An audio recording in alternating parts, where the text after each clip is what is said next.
ఒక విషయం చెప్పమంటారా? మోదీ గారు వచ్చిన తక్షణమే మన హిందువులకు ఒక బ్లాస్ఫెమీ లా వంటిది అంటే దైవ దూషణ చట్టం అంటే ఒక చట్టం తెచ్చుంటే ఈ పాటికి ఈ బైరి నరేష్ గాడు ఈ తోలు తొక్క అందరూ జైల్లో ఉండేవాళ్ళు 10 ఏళ్ల వరకు. నిజమా కాదా ఆలోచించండి ఒకసారి. ఇంకో విషయం తెలుసండి, మొన్న 2 ఏళ్ల క్రితము చెన్నైలో ఒక దేవస్థానం, ఒక చిన్న గుట్ట మీద ఉన్న దేవస్థానాన్ని ధ్వంసం చేశారు. ఉదయం పూజారి వచ్చి చూసేసరికి అమ్మవారి విగ్రహంతో విరగొట్టి బయటపడేశారు. ఆయన వెళ్ళి అమ్మగారి విగ్రహాన్ని ఎత్తుకొని షాక్ అయ్యాడు. ఏమైందో తెలుసా? ఆ విగ్రహాన్ని ఆ ఉన్మాదులు రేప్ చేశారు. ఆ బ్లాస్ఫెమీ లా వంటిది అంటే దైవ దూషణ చట్టం అనేది ఉండుంటే ఈ పాటికి ఆ దుర్మార్గులో 10 ఏళ్ళు జైల్లో ఉండేవారు. అంతేనా? ఇంకో విషయం, చావా సినిమా చూసిన తర్వాత మోదీ గారు కళ్ళనీళ్లు పెట్టుకున్నారట. మోదీ గారు కంట తడిపెట్టి సింపతి సానుభూతితో ఓట్లు పొందే కాలం మారిపోయిందండి.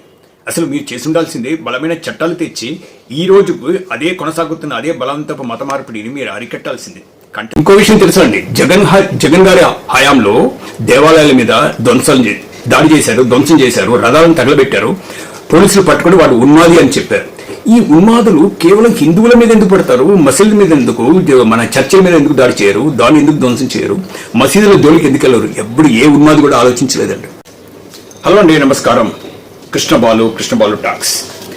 ఈ వీడియో మీరు ఎంతమంది చూస్తారో నాకు తెలియదు, ఎంతమంది షేర్ చేస్తారో, ఈ కంటెంట్ నేను చెప్పబోయే కంటెంట్ని ఎంతమంది గ్రహించి, అంటే చాలా కొత్త విషయాలు చెప్పబోతున్నాను, అంతా హిందువులకు సంబంధించింది. నేను పెట్టిన టైటిల్ అదేంటది మీకు ఆశ్చర్యం కావచ్చు. ఏమిటది? సుశాంత్ సింగ్ రాజ్పూత్ కేసుకి, సాధువుల హత్య, పాగార్లో జరిగిన సాధువుల హత్య కేసుకి ఈ రోజు తిరుపతిలో జరుగుతున్న ముంతాజ్ హోటల్ కాంట్రవర్సీకి ఏమిటి కనెక్షన్? అదే ఇక్కడే రాజకీయం ఉంది. ఈ రాజకీయాలను చేస్తున్న ఈ బీజేపీని మనం అర్థం చేసుకోవాలి, గ్రహించాలి. అక్కడితో ఆగక 3 సార్లు గెలిపించిన మన హిందువులు ఈ ప్రభుత్వాన్ని గల్లా పట్టుకుని అడగాల్సింది. ఏంట్రా బాబు, 10 ఏళ్ళు గడిచిపోయింది, ఇంకా నువ్వేం చేయలేదు, కేంద్ర చట్టం తీసుకురాలేదు, మత మార్పిడిని ఆపే కేంద్ర చట్టం తీసుకురాలేదు, ఈ దేవాలయాలను నీ ఆధీనంలో తీసుకొని దాన్ని కాపాడాల్సింది పోయి ఈ స్టాలిన్కి జగన్కి అప్పగించేసి మనం మళ్ళీ ప్రొటెస్ట్ చేసుకుంటున్నాం. వింటేమిటంటే ఇప్పుడు బీజేపీ ఆర్ఎస్ఎస్లో ప్రొటెస్ట్ చేస్తున్నారు హిందువుల గురించి. చాలా బాగుంది. పరిపాలించేది ఎవరండి? మన పార్టీ బీజేపీ. మోదీ గారు ఢిల్లీలో ఉన్నది. మనం ఏం చేయలేక ఇదేదో సోనియా పరిపాలన అన్నట్టు మనం ఈ రోజు కూడా 2025లో కూడా ప్రొటెస్టులు చేస్తున్నాం. ఎంత సిగ్గుచేటండి.